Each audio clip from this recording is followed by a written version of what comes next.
اللہ تعالیٰ جل شانہ نے ایسا رشتہ ماں کی صورت میں پیدا کیا ہے،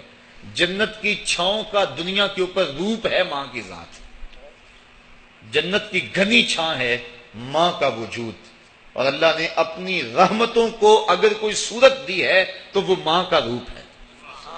اور ماں کے سینے میں وہ تڑپتی ہوئی ممتا اور محبت کے وہ پگھلتے ہوئے جذبات رکھے گئے ہیں کہ دنیا پر ماں کے پیار کا بدل نہیں ہے۔ میں کہا کرتا ہوں آج کوئی شے بھی خریدنے نکلیں تو آپ وثوق سے نہیں کہہ سکتے یہ خالص ہے، ہر شے 2 نمبر دستیاب ہے، ہر شے میں ملاوٹ ہے، لیکن ایک چیز آج بھی ملاوٹ سے پاک ہے اور وہ ماں کا پیار ہے۔ ماں کی محبت آج بھی کھری ہے اور آج بھی اس میں کوئی ملاوٹ نہیں ہوئی۔ بچہ بوڑھا بھی ہو جائے لیکن ماں کے لیے وہ بچہ ہوتا ہے، ماں کی دعائیں اسی طرح اس کے لیے ہوتی ہیں، اور بچہ آغوش مادر میں آ کر پھر طفل سادہ رہ جاتا ہے۔ یہ ماں کا پیار اور ماں کی محبتیں۔ ایک شاعر نے ماں کی محبت کا نقشہ کھینچتے ہوئے کیا خوبصورت بات کہی، وہ کہتا ہے مدت ہوئی میری ماں نہیں سوئی تابش، میں نے ایک بار کہا تھا مجھے رات کو ڈر لگتا ہے، کہا سحری کے وقت میں نے ایک بار اٹھ کے رات کو چونک کر کہا تھا مجھے رات کو ڈر لگتا ہے۔ مدت ہوگی اس بات کو، یہ قصہ پرانا ہو گیا ہوا ہے، مجھے بھی بھول گیا ہوا ہے، لیکن میری ماں رات کو نہیں سوتی، میرے بیٹے کو کہیں ڈر نہ لگ رہا۔ یہ ماں کے پیار کا روپ ہے۔ علامہ اقبال جب ان کی والدہ انتقال کر گئیں تو وہ دیار غیر میں تھے، تو اس وقت انہوں نے ایک طویل مرثیہ لکھا اپنی ماں کی یاد میں، جس کا عنوان ہے والدہ مرحومہ کی یاد میں۔ اس کے اندر لکھتے ہیں آہ اب وطن میں ہوگا کس کو میرا انتظار، آہ وطن میں ہوگا اب کس کو میرا انتظار، کون میرا خط نہ آنے سے رہے گا بے قرار، آرزو لے کر تیری خاک مرکز پہ آؤں گا، اب دعائے نیم شب میں کس کو میں یاد آؤں گا، کون پچھلے پہر اٹھ کے دعا کرے گا۔ ہر ایک سے کہنا پڑتا نا جناب دعا کرنا، مولوی صاحب سے بھی عرض کرنا پڑتا حضور دعاؤں میں یاد رکھنا، پیر صاحب سے گزارش کرنا پڑتی ہے جناب مجھے دودھ راتوں میں اور چاندنی راتوں میں مجھے یاد رکھنا،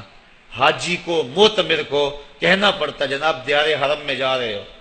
اور دیار حبیب میں جا رہے ہو وہاں مجھے دعاؤں میں یاد رکھنا، سین حرم میں بھی اور جالی کے سامنے بھی، ہر ایک کو کہنا پڑتا ہے کہ مجھے دعاؤں میں یاد رکھنا۔ کبھی ماں کو بھی کہنا پڑا ہے کہ امی دعاؤں میں یاد رکھنا۔ ماں کے ہاتھ ویسے اٹھے رہتے ہیں، اور جب ماں کے ہاتھ اٹھ جائیں اجابت کے سارے دروازے کھل جاتے ہیں۔ میں نے پڑھا کتب حدیث میں جو دعائیں رد نہیں ہوتی ان میں سے ایک ماں کی دعا ہے، جب ماں ہاتھ اٹھا دے تو جنت کے سارے دروازے کھل جاتے ہیں، اور یہ لازمی نہیں ہے کہ ماں رابعہ بصریہ ہو تو پھر ہی اس کی دعا قبول ہوتی ہے۔ اپلے تھاپتی ہوئی ماں اور لیپا پوتی کرتی ہوئی ماں جو ہے وہ مٹی سے بھرے ہوئے ہاتھ اٹھا دے تو اللہ ان ہاتھوں کو بھی خالی نہیں موڑتا۔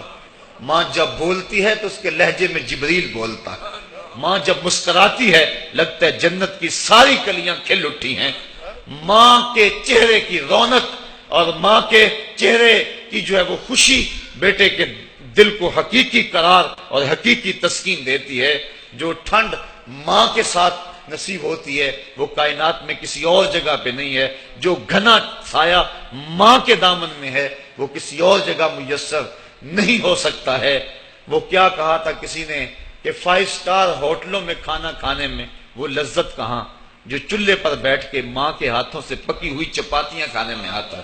عالی جناب حضرت صاحب کیا کیا اسٹیٹ سیکرٹری نام لیتے ہیں، لیکن وہ لطف کہاں جو ماں اوئے ببلو اوئے پپو اور اوئے مٹھو کہہ کے پکارتی ہے۔ جو مٹھاس ان لفظوں کے اندر ہے وہ بڑے اور بھاری اور بھرکم الفاظ اور خطابات کے اندر کہاں ہے۔ اونچی کرسی پہ بیٹھنے کا وہ لطف نہیں ہے جو ماں کے قدموں میں بیٹھنے کا ہے۔ اللہ نے ماں کے روپ کے اندر ایک محبت اور ایک الفتوں کا ایک ایسا دریا دیا ہے کہ جس کے اندر انسان جب جاتا ہے تو اس کے دکھوں کے سارے میل دھل جاتے ہیں اور وہ بالکل آسودہ ہو جاتا ہے۔ یہ ماں کا روپ ہے، یہ ماں کا پیار ہے۔ تو ماں کا بچھڑ جانا، اس دنیا سے چلے جانا، یہ ایسے ہی ہوتا ہے جس طرح کوئی بندہ گھنے سائے میں کھڑا ہو تو اچانک اس کو